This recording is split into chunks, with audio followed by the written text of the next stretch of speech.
It's the ACC-SEC Challenge, previewing what I think is the game of this little event. We've got North Carolina against Tennessee. North Carolina is hosting Tennessee at the Dean Dome. Riley Davis from Heat Check CBB is here, also notably from Riley Fridays on the Sleepers podcast. Riley, first of all, are you going to be at this game? I plan to be there, yes.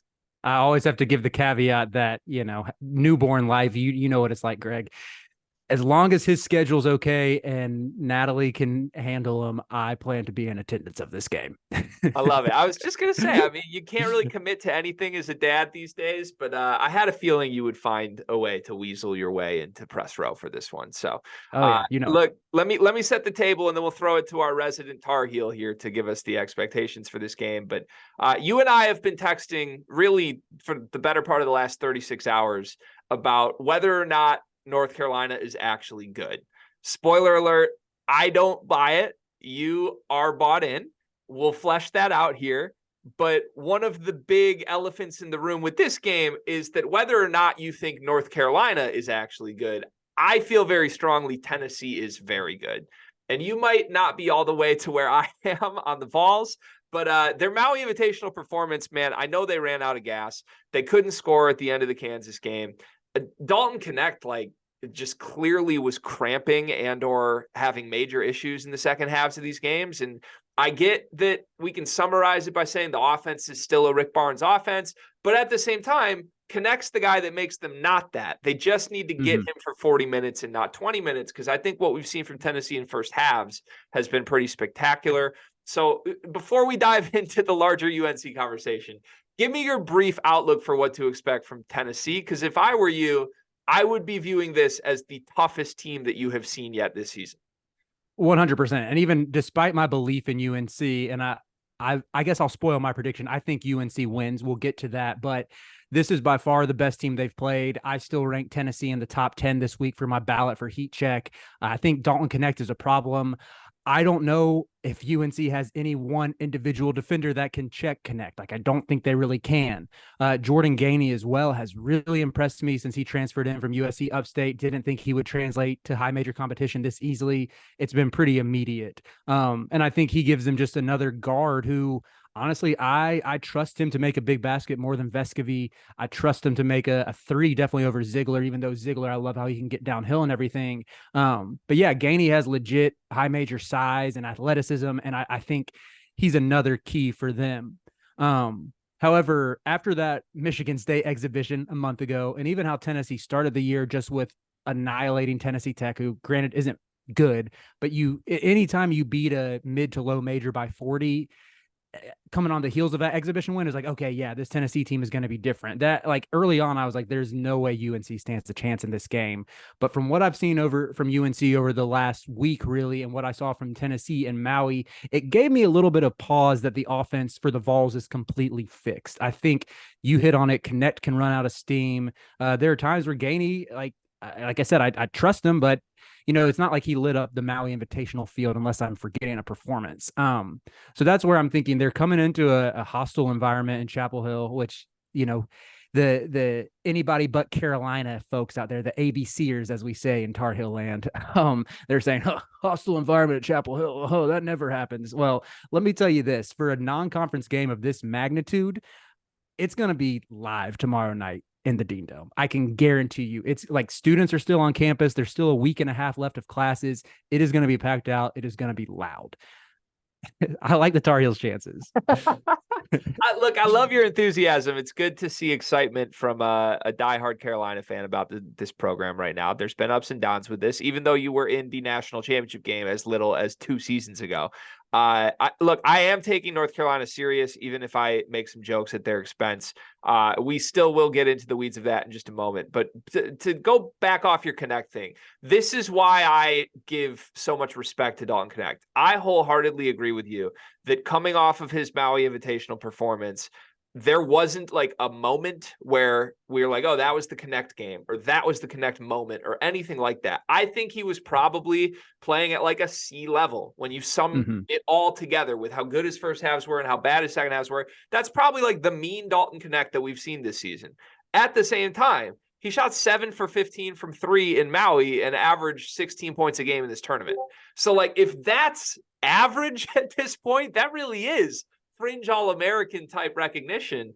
And right. Like you said, I don't know what the matchup will necessarily be. I'd assume Harrison Ingram draws some time on him a little bit. If they put a soft broken ankle injury Cormac Ryan on this man, it's not going to go well.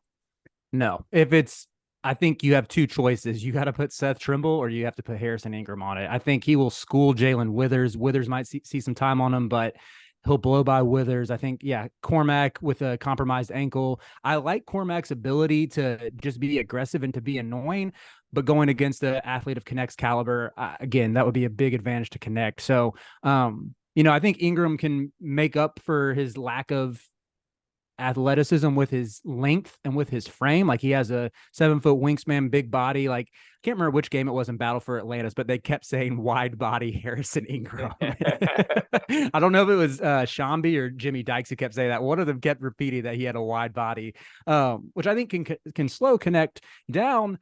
But on the reverse of that, like, Connect has to stop Harrison Ingram too.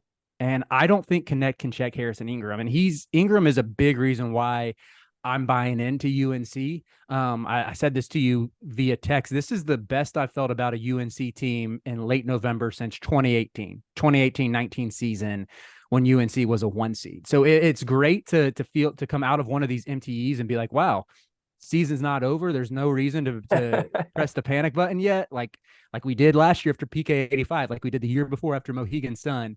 Even the year before that, they lost in the Maui finals to Texas, but it was a down Maui field in Asheville. I don't know if anybody remembers that. The Maui Invitational was literally in Asheville, North Carolina. Like, that didn't feel real. Like, so as a UNC fan, I'm not ready to say this team's like a Final Four contender. I think there's a world where that happens. But I would feel pretty good about UNC getting like a top 5 seed come March. I don't think they're going to be on the bubble, it's a great feeling, and hopefully they keep ascending and keep gelling together more. Okay, so on the UNC side, I'll dive into my further thoughts in a moment. Harrison Ingram quickly. He has been really, really good, double figures every single game. I came away most impressed with him after his last 2 games at the Battle for Atlantis. I thought he was really, really good against Villanova in the loss. And then I thought he followed that up against Arkansas. He played 40 minutes, had 6 assists. You finally saw him doing more than, I guess, on the ball, even though I think North Carolina has a lot of guys who are good on the ball at this point, and finding that balance is the right thing. But Ingram is capable of more than just stepping out and being the floor spacer who kind of can shoot, kind of can't. Give him credit. He's making threes at a crazy rate this year, shooting 48% from 3 on the season. My quick Ingram response to you is, do you actually buy that shot's real? Because over the course of his career, he's a 31% shooter on a lot of attempts. He's still shooting 56% from the free throw line this year. Like, how much of a hit does his game take if he just reverts back to being the 31% shooter instead of the 48% shooter he's been? Right. Well, he certainly can't fall back to 31, to low 30s. That would be pretty problematic for UNC. I think it's going to regress some, but I would expect it to be somewhere in the 35 to 38% range. If he can be a 36, 37% shooter and make like 50 this year, 50 to 60 this year, that would be huge for Carolina. That's all they need from him. I got a buddy, Trevor Marks, who's done some NBA scouting work, who covers film breakdowns for Inside Carolina, he's dove into the mechanical tweaks that UNC has made to Ingram's jump shot since he's been there, to where I don't think it's going to be completely regressing to what he was at Stanford, because he and the Carolina staff have worked with him to correct a lot. But even if he's only, let's say if it drops down to 36%, he's still able to post pretty much any guy up, like any of his matchups. I trust him to be able to score on that little hook shot or to post somebody up to probe the defense and find open shooters. He had those 2 gorgeous passes to Seth Trimble in the corner down the stretch of the Arkansas game that really flashed like kind of that elite passing that we knew he was capable of. And I would expect Carolina, their staff, to be a little more creative with how they use him as the season goes on. I left Atlantis impressed by what Hubert Davis did. I thought he got a lot out of his team after facing some adversity between going down to Northern Iowa and losing that second game. He has them defending at a high level. There's still some miscommunications. There's guys who get caught on screens, like particularly of the off-ball variety, to where it's not always pretty, but they are competing and they look a lot more connected than they did this time last year on the defensive end. But if I had to say one hope for Hubert, I would love to see him get a little more creative with how he uses Ingram, maybe play him out of some 4 or 5 ball screens, maybe get him downhill out of like dribble handoffs or zoom action, and don't just rely on him to go ISO and post up. But I think we could see that as the season goes on. That has me super high on Ingram as maybe Carolina's best player. Like I think he's been Carolina's best player through 6 games. Wow. I really do. So you're going to make me reevaluate everything I think about Carolina if you're telling me that that's a real possibility, because I like Harrison Ingram and I like a version of Carolina that has Ingram as their featured best player more than I like any team that is built around RJ Davis and Armando Bacot. You know my problems with these guys. I've been hyperbolic about it. They're both great college basketball players. There's no denying that. At the same time, I could not be less afraid of these two players. I couldn't. And I don't know how to describe it to you. I know they pad the stats. I know Bacot's the best rebounder in the country. Oscar Tshiebwe was also the best rebounder in the country one year. Was I afraid of him ever? No, I was not. Like there are just some guys that are statistically incredible that I'm willing to see my team go to war against. And I know it's putting a lot of blame on these two guys, but I think it's fair to do so. In the Hubert Davis era, North Carolina's 1-7 against top 40 KenPom non-conference opponents. Like they rarely win these games. And the games they have won are the times they've come away from a tournament like Battle for Atlantis. They lose the games they play against good teams and they win the games they play against bad teams. So you have to give them credit for taking care of business, which they have done, like even if it hasn't always been this pretty. But I'm buying a higher ceiling version of this team if Ingram is involved. Back to tying Connect back into this though quickly. You said, which I agree with, Connect has to be a guy you make pay on the defensive side because he can't guard anybody, let alone Harrison Ingram. I don't think he could guard us half the time. My issue for this game specifically is doesn't Carolina always have one offensive liability on the floor? Like who can't they hide Connect on whoever that is and get away with it? Let's see. I guess you probably, if Withers gets the start or if Withers is playing a lot of minutes, you probably put Connect on him to try to hide him, assuming I think Cormac's going to play. There's nothing official on that yet, but let's say Cormac doesn't or he comes off the bench and you're starting that same lineup of Cadeau, RJ, Ingram, Withers, and Bacot. Yeah, you probably put Connect on Withers. Withers has had his moments this season where he's looked like a great energy guy. He's also missed some bunnies around the rim. There have been times where he's gotten to the rim, attacking a closeout off of 1-2 dribbles and hasn't finished, which, as a 6'9" forward with his athleticism, you expect him to, he's got to clean that up. So maybe you try to put Connect on him. But yeah, I just think we've seen Hubert be creative with some of his lineups. Like I think you're going to see a lot of some combination of a 3-guard lineup with, if Cormac plays, where it's Cadeau, Cormac, RJ, and Seth Trimble. Different combinations of that is going to be your 1 through 3. And you have Ingram and Bacot in the front court. And when you have those guys on the court, you could still technically say Seth Trimble's a liability offensively because he's kind of proven it through maybe 2 games where he's looked really good offensively. But I think him hitting those 2 corner threes down the stretch was huge for his confidence. He's been really good on the offensive glass, obviously a plus athlete. If he gets Connect on a ball reversal, if it goes to him and he attacks a closeout, I think he can get by Connect. Or if you try to hide Connect on Cadeau's going to blow by him every time. That's where I think, to the Vols' credit, they're still the best defense in the country, and I don't want to lose sight of that. You have Jonas Adu, who's going to be there as the secondary defender who can block some shots. They have Awaka, who's a good defender as well. I think they have enough guys who can help to where it's not just going to be like a layup line for Carolina with whoever Connect is guarding. But I like, if he's on Ingram, I like Ingram's ability to go one-on-one to ISO him in the post and get some buckets that way. Yeah, I do think Seth Trimble is showing signs of life. It's good to see. But I do, if I'm Rick Barnes, I just make sure, hey, Dalton, you're not guarding RJ Davis. You're not guarding Bacot. You're not guarding Ingram. You're not guarding Cormac Ryan. Whoever the 5th guy is on the floor, that's your assignment all game. Just stand there. If North Carolina is going to win this game with Seth Trimble going one-on-one with Dalton Connect and winning that matchup, you tip your cap to him. And maybe it happens, but I would speculate it probably doesn't. So, okay, to summarize this, you're on North Carolina in this game. I'm on Tennessee. That's obvious. We're going to have a little wager to end this in just a moment. I want to drill into you quickly. I know you need to go on the mentality of those two guys, RJ and Armando, I know you're never going to say what I'm hoping one day you'll say here, but like Tennessee's tough as hell, right? Like that's their whole MO. And I just psychology wise think this team's coming home from the Maui Invitational where they played well and still lost 2 games. Like I think they're almost foaming at the mouth to play somebody that counts as a big-time resume win that just might not be as tough as them. And enter North Carolina. Yeah, it's in Chapel Hill. Yeah, North Carolina's talented. Yeah, they're good.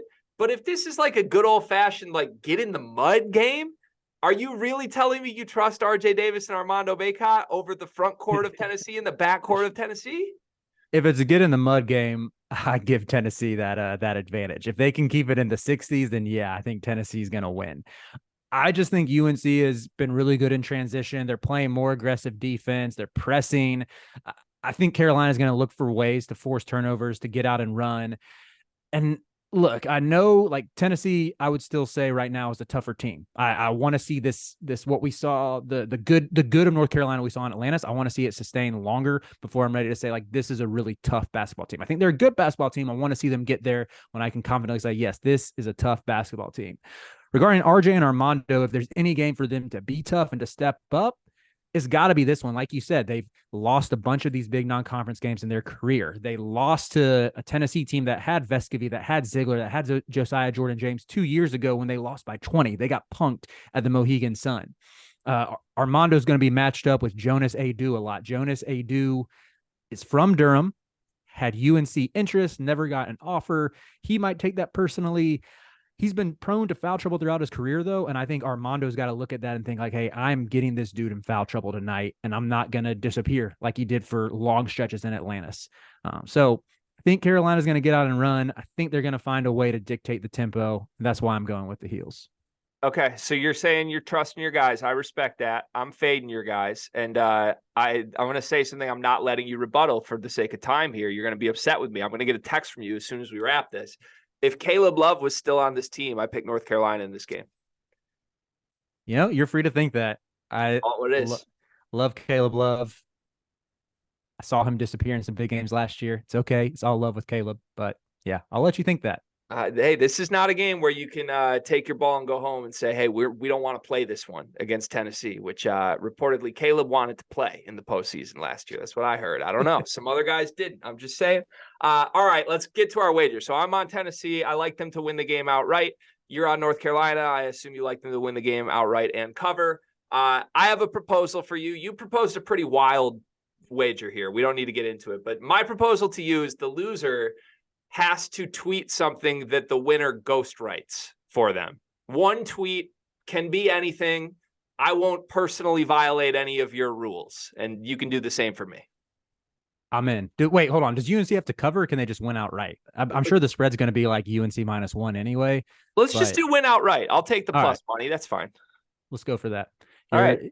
I'm in, G-Wizzy. All right, deal. This should be fun. Looking forward to this game in a big way. Thank you so much to Riley Davis, Heat Check CBB's own. You can follow us at Sleepers Media on our YouTube channel. We do recaps and previews for every single big game of this college basketball season. We'll see you next time.